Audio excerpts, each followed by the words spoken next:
Most of the time when they make these points, they make them quite explicitly. They say use numbers like 40 and 144 and all these things very clearly. Given that every single Hebrew letter is a number, it's relatively easy to find 666 somewhere in there. And it's quite clear from the scriptures that they never intend to give us a mechanical, historical number of days. The numbers themselves symbolise something. So in Daniel, for example, or in Revelations, the numbers there are designed to give us a message about that period of time, not to just be purely about counting days.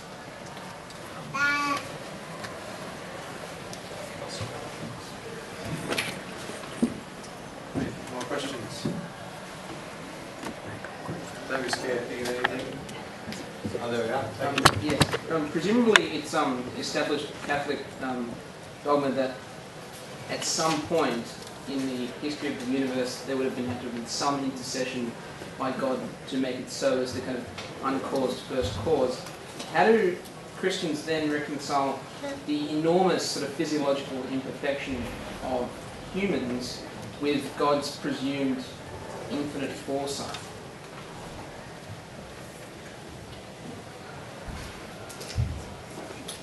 Sure. Just so that I'm clear, can your question be summarised basically why are there imperfections in the human person despite the fact that we have a good creator? Yes, and presumably he'd be able to see forever. Sure. I think something to begin with, as far as beginning to answer your question goes, is to look at the profound good which is already present in the human person. Our ability to love, to reason, to conceptualise, to create and manufacture. These things are profoundly good. And therefore, those things come from God, the source and origin of all things. Which means that we must look to ourselves then for the imperfections. The imperfections Christians account for as being part of something that we've introduced, which is not there in the Creator's plan for the human person. Is that a beginning to answer the question? Do you have something you want to add? Okay, my answer is always going to come from my background, which is a Protestant, but also scriptural. So the scriptural account of why there's imperfections is that we began created by God with all the perfect potential, in fact, to be in the image of God. But that potential includes, as God has created us, the possibility of love requires us to have free will. And when we abuse that free will, we destroy that perfect plan, that image of God. Perhaps by our short-sightedness, but we call it sin in terms of the Catholic understanding. And the imperfections, if you like, are traced back theologically to the fall, in the sense that we use our perfect potential against God and against ourselves, and therefore the imperfection causes suffering, moral evil, that kind of thing.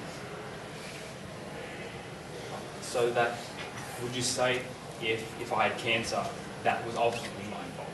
My physical imperfection was my fault? Or the human race's fault?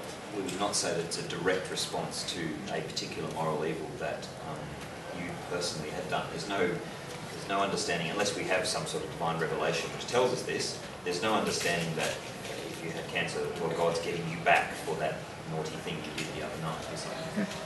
Or if someone gets hit by a truck, you know, that they, just because they swore behind the sheds or something.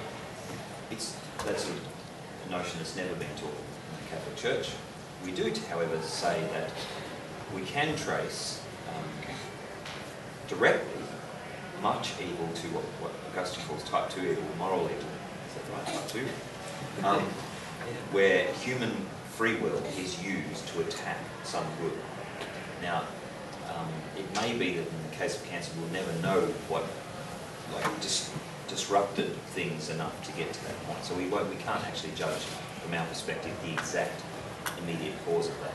But the cause of suffering in the world and the cause of all distortions of God's perfection comes back to the disruption of order between us and God and us and each other. The disruption of the natural goodness and perfection that God willed and created for. But no, it would be wrong for someone to specifically nail it down to any one sin.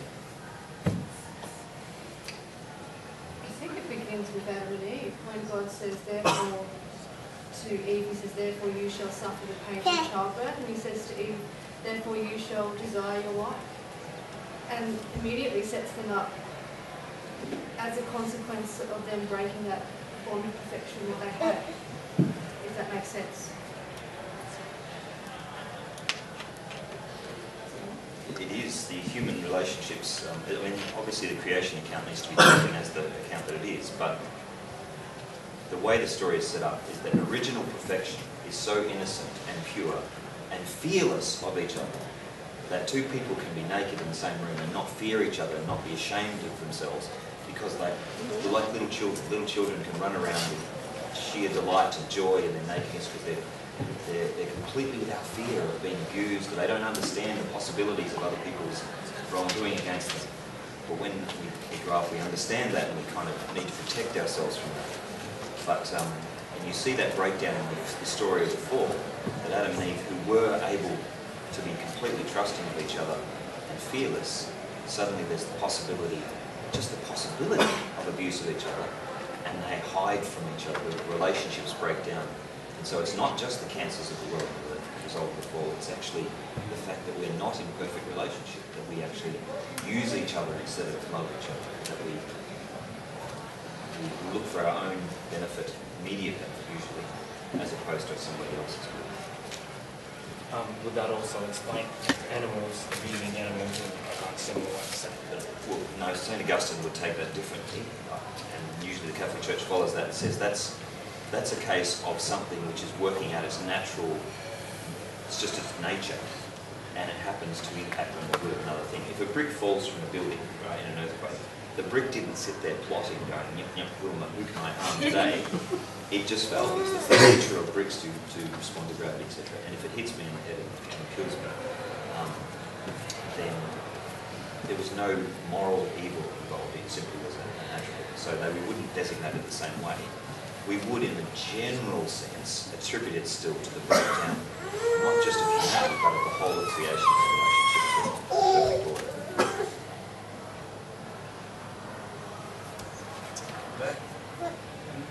The Vatican, as I understand it, has no... Could we ask you to state that a little bit? Yeah. Sorry, we have a Sorry. I was going to ask, the Vatican, as I understand it, has no battle with the theory of evolution by natural selection. Is that right? The Vatican has said this theory is, in a sense, compatible with the Catholic doctrine. Yes? Well, the short answer to that question is it's possible to believe that that there was a gradual process of development of various parts of creation and still believe in the scriptural accounts, if that's what you're asking. Mm-hmm. However, you specifically said the words theory of evolution. Now that's a different thing, because the theory of evolution usually denotes a theory which excludes intervention from outside of nature and proposes that it's random fluctuations, simple persistence of life, that kind of thing. Now, as a Christian, we would never believe that randomness in terms of who we are not products of a random afterthought or anything like that, but we are an orderly, proper, intended beings in an intended universe, flawed as it is, with problems as it is, but it's part of God's intention that we exist. And that the nature of our relationship with God and each other is what's described in the creation accounts, but we don't have a mechanical view of those accounts as if they are the only way to scientifically describe how we came about. Right. Well, I mean, the real reason, or the real question that I wanted to ask, I suppose, is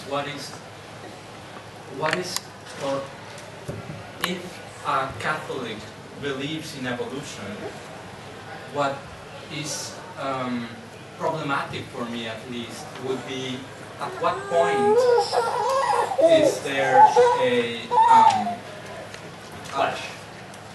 At what point do they clash with the faith? No. At what point during this process is a creature endowed with the Yes. the sacred characteristic.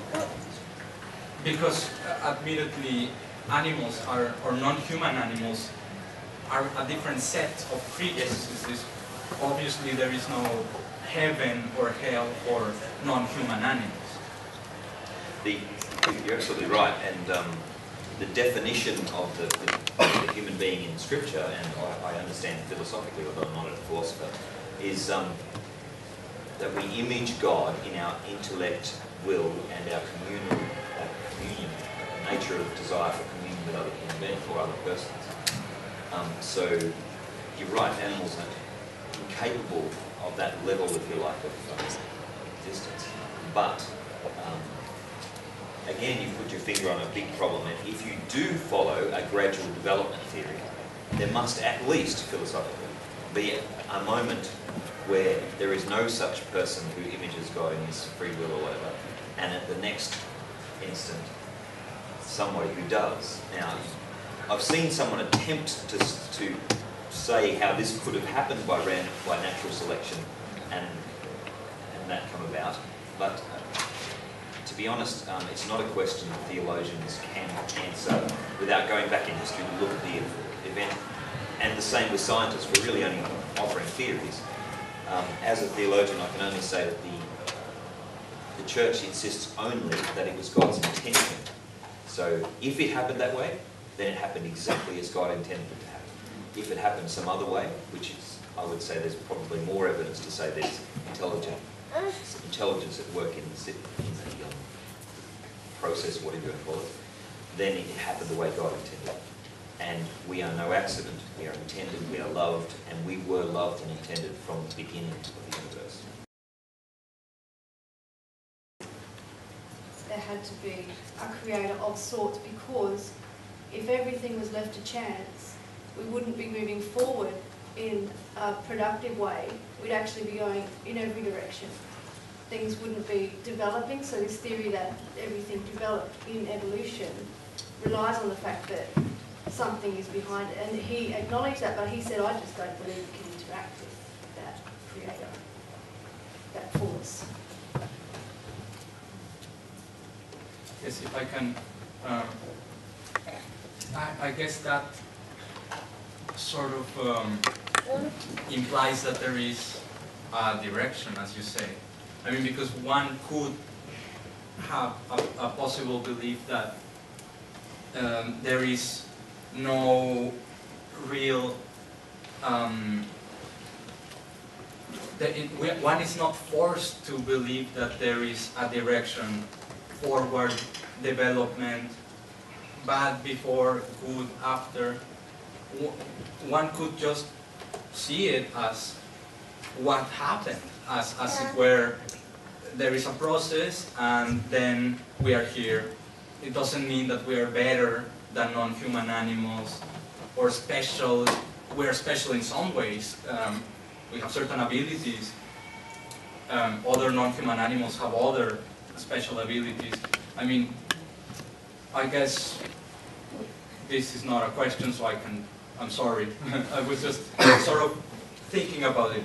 Well, you certainly get into trouble as soon as you step away from the idea that we have a value in and of ourselves. If we are not dignified by the very nature of who we are, then you end up with Peter Singer saying that any discrimination of humans above animals is speciesist. He says that a conscious and functioning ape is much more person than an unconscious human.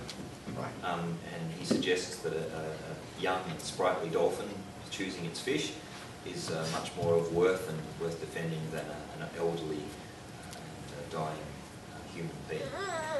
Needless to say, Catholics don't take this view. As much as we love dolphins and we want to protect the planet and to treat it with respect and not pollute it, we're down to understand human dignity over and above these precisely because we are made in the image of God, and we're called to live out that image in responsibility and respect for both God and for everything He made. I hope that vaguely answers what it is. More questions? Yes. Does God lie?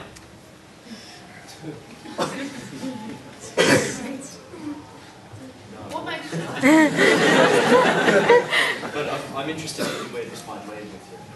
Okay, well, if you say yes, God does lie, then how can we trust what is said in the Bible? If you say he doesn't, then I've got a couple of listed examples here where he does quite clearly.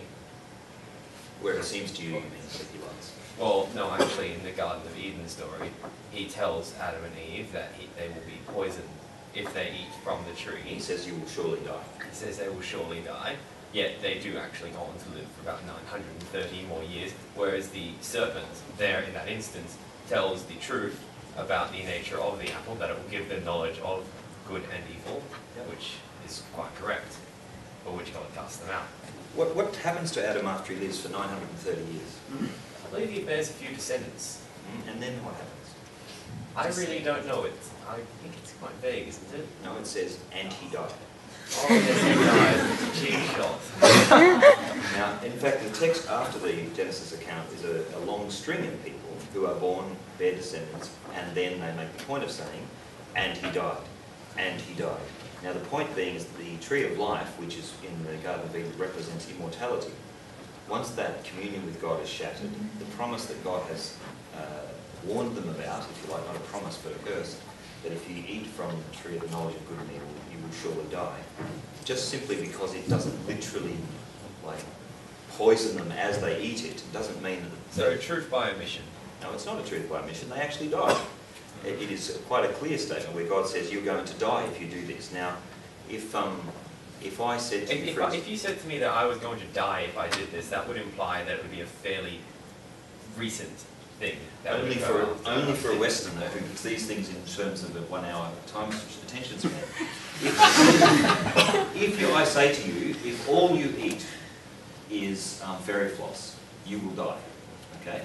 If all you eat is something which might sustain you very briefly, you will die. And I'm still correct in saying that, even if my time span doesn't actually marry exactly what you would expect me to marry. Correct, but you're not speaking the whole truth. No, there are many parts of the truth that I won't speak today because I simply don't have time, and others that are not necessary or relevant to this question. But the scriptural text is quite clear.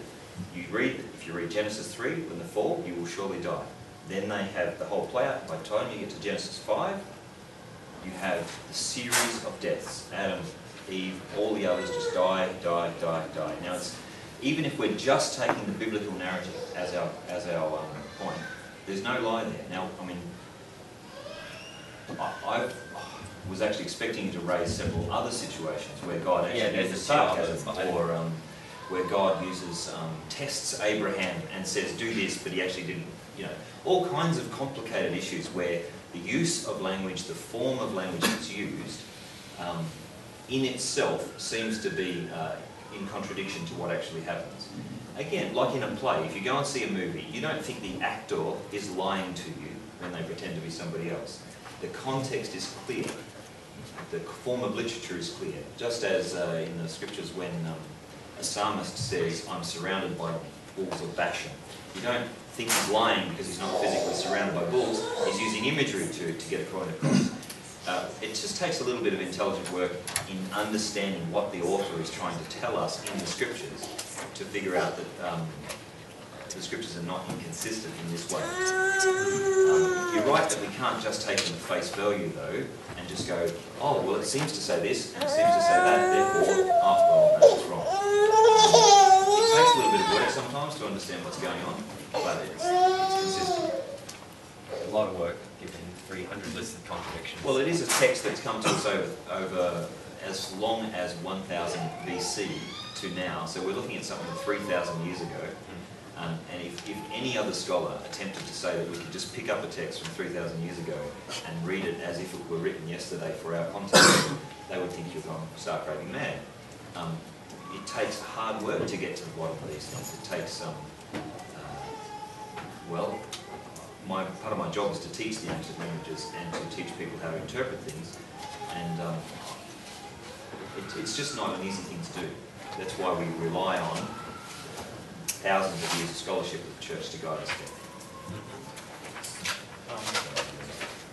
So if the Lord is a sly and careful mathematician who follows the rules of logic, such as illustrated by example, in your opinion, do you think that... Sorry, could you speak up? So that Oh, sorry. You come to the microphone. So I called the Lord a sly mathematician using the example that I did, but maybe more careful. In your opinion, do you think that we could reach him with the language of mathematics, say? Because he is all perfect in that mathematical sense, or logical sense, which we can reduce to mathematics. Is it possible? In what Christian belief? Possible? Yeah. I would say it's by any mode of scientific investigation, provided the purpose of your investigation is to seek the truth, that you would find at least some aspect of the true God there, because all seeking of truth will lead you, if it's genuine and not flawed, to God. However, what you find would be limited by your means. So, in many respects, scholars tend to get very excited about a particular method of inquiry, and then what they find, surprisingly enough, looks like something within the boundaries of their method of inquiry. What's an example? When I was studying psychology, a lot of the psychologists got very excited when they found religious phenomenon that they could trace within the human psyche, but limited their idea of that to what could be described by psychology. When you have a hammer, everything looks like a nail.